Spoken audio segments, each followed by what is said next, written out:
What's going on, everybody? Game time, Brian, otherwise known as the Mailman, sitting here at the plaza, chilling out, waiting for the NFL draft to start, waiting for the boys to come here. We think we're going to use this picnic table area to live stream tonight, looking at the screen. The big stage is right down there to the right. There's a lot of people going to be over there, but we're going to be doing a live stream shortly. The Wi-Fi seems to be a lot better today, so stay tuned.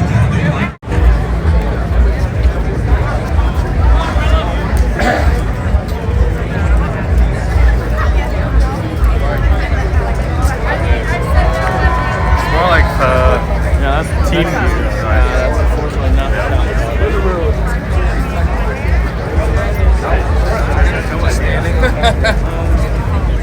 One guy.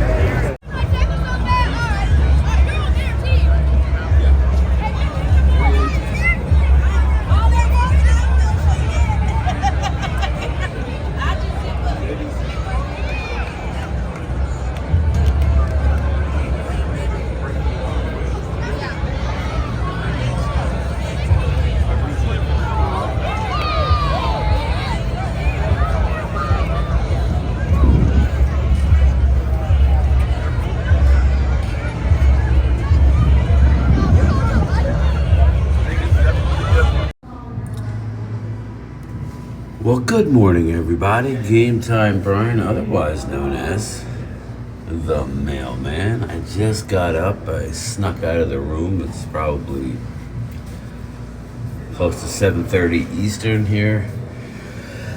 I'm sitting here, just got a large, no frills coffee. Looking out the window here, and it's raining in Detroit. Supposed to stop. I don't believe we're going to go to the draft today. I think we're going to pack up and load up the vehicle and probably stay local, either in the bar here where they have food, and not drink because I'll be driving, but which I don't know. I had one beer all day yesterday just because if I'm going to pay $15 for something, it might as well be a big beer rather than a $9 soda, so, or whatever it was. So yeah, here, look at the rain. That's the look. We go out the front door here. Well, before I leave, somebody's going to the airport or being dropped off. Before I leave, I'll get some footage out of the, when I leave out at the front of the hotel. Do a little video here. Let me see if I can turn on. There we go. That's better. So let's review. I mean, when I get home, I'll do more of a. In-depth look. I already know a lot about the guys. Obviously, in the first round, Dallas Cowboys dropped down from 24 to 29. We get that 73rd pick in the draft, which was big. But we did take left tackle Tyler Guyton, right tackle, who's going to play left in college, Tyler Guyton. And Tyler basically said, I was watching some of his press conference before I passed out last night. Tyler said that coaches asked him to play right tackle at Oklahoma because the quarterback was left-handed. He feels more comfortable playing left. He has played left before. So there you go. But, so I don't expect a big problem. It still has to happen, right? It still has to take place. And we shall see on that. And then, as you know, Dallas had 3 more picks on day 2. Round 2 and round 3. We're sitting there, like, what are they going to do? What are they going to do? What are they going to do? Well, what did they do? Sorry, I need some coffee.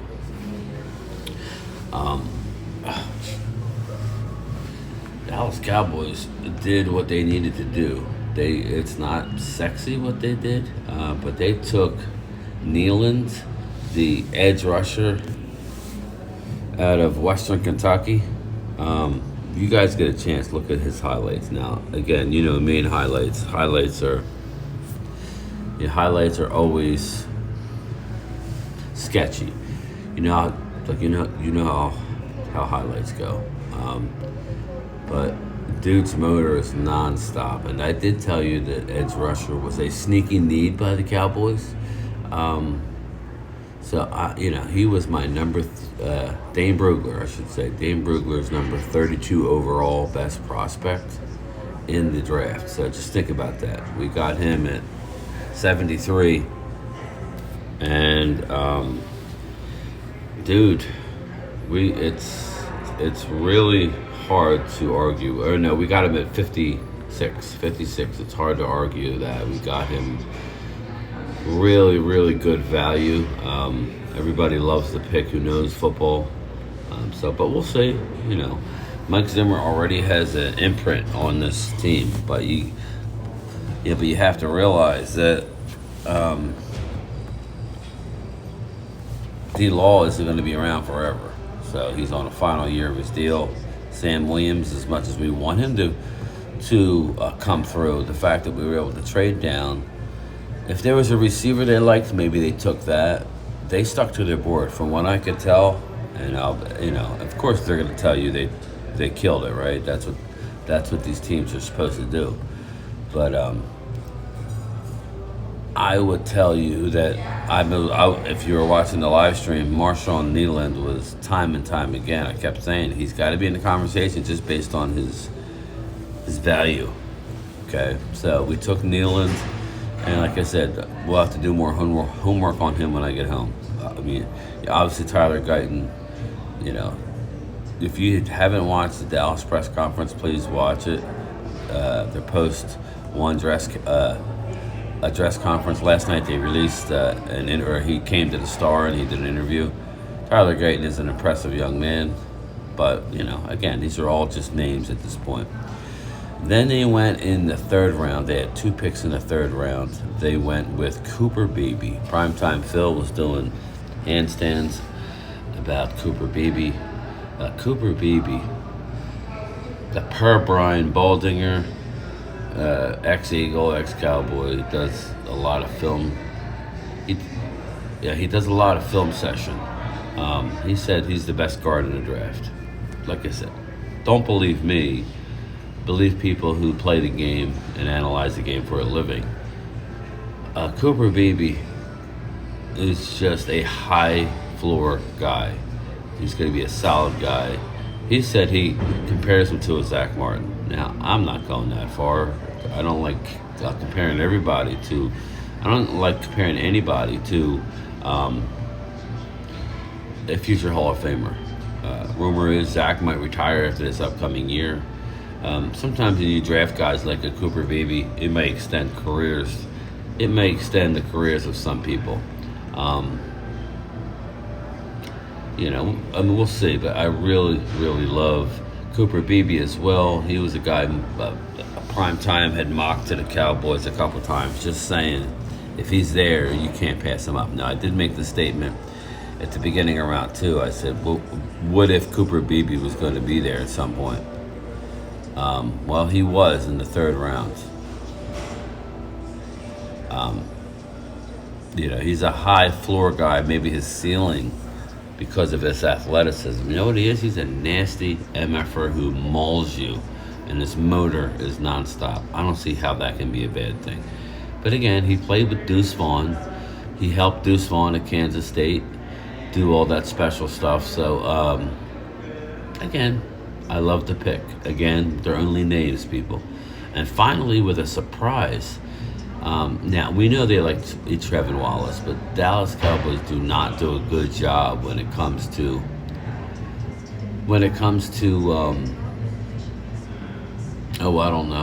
keeping their mouth shut. They don't do a good job when it comes to keeping their mouth shut. Everybody and their mother has to know what's going on. Now, obviously, the Brooks was a smokescreen. They were never taking a running back. You heard they had Zeke in the building.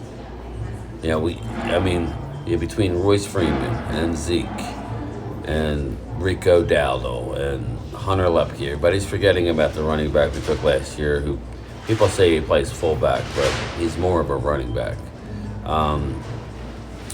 Malik Davis. We got a running back from Wisconsin. His name is slipping me, Big Boy. So, again, we'll see if they draft a running back. I know they brought in Jalen Wright out of Tennessee. You got Braylon Allen still on the board. I told you not a lot of teams would be high on Braylon. Not necessarily in the early rounds. So, we'll see about that. But Dallas rounded off the third round with a linebacker who, when I did my mock draft and did my research, I heard mixed reviews on, but just looking at his highlights, and again, the highlights are only going to show you the good plays. And reading some of the info on him, he is a they call him a freight train. They call him, once he gets his momentum going in a certain way, he's unstoppable, but sometimes he'll take a bad angle and miss completely. So again, a lot of the experts love the pick, but he's raw. He needs to be coached up a little bit.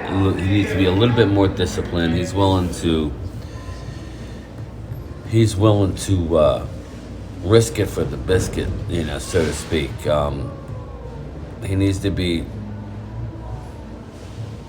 not calmed down. He needs to be focused more of where to take his energy. But he is a high motor guy. Maris Liafu. He is, I believe he's Samoan, or he's Hawaiian, but they're trying to compare him to a Troy Polamalu light. Actually, he's probably, I don't know his measurables, but looking at his tape, he's all over the field. So, again, we needed a linebacker. Maybe when Trevin Wallace went, maybe that was the last guy that they had. McKinley Jackson is off the board. I kind of told everybody that you needed to take him at that first third-round pick. He probably went right where he was supposed to go. So, all in all, I think that it's about as best as you could have expected. People get caught up in names, like I've been saying. D-tackle obviously still needs to be dressed. Running back, who knows if they're going to draft a running back? I still think they will, but who knows? As of right now, they don't have a fourth-round pick. They have a 5, 2 6s, and 2 7s, I believe, or at least 1 7. I know they traded a 7. I think it was next year's 7. So they have a 5, 2 6s, and a 7. So they don't have a fourth-round pick. So we're going to be interested to see if they trade any assets that get a fourth-round pick. I hope they do, but maybe they won't. So we shall see what they do. I told everybody you were not going to get all your needs. We're only through round 3, but there was no way you were going to get every need that this team needed to do to complete your team. There's still free agency. There's still the rest of the draft. Dallas, they want to keep their comp picks. They're going to wait till, I believe it's Monday after 4 o'clock. I believe Mark is saying May 1st. So we'll see when a free agent date is where you could sign players without losing your comp picks. Put it in the comments if you guys know. I'll look at it later. My phone, I had it charged all night, but obviously something wasn't charged in properly because it didn't charge. So, Game Time Brian is out. I will talk to you guys later after my phone charges, but that's just a brief breakdown on the players that we got. It's never exactly who we want, right? We all think, this, but to Dallas's credit, Trevin Wallace went higher than I think he probably should have. I was, just real quick, very surprised at the Eagles. I saw the name that they got. I don't know. I guess it's a high upside guy, but to me, you need the Eagles at linebacker. You need a guy who could just make tackles. So you know, like I said, when I get home, we will dig more into the prospects. But let's see what happens. We will be streaming for some of the draft later today. We'll see how far we go. It's supposed to start at 12, so stay tuned, and I'll talk to you later. Peace.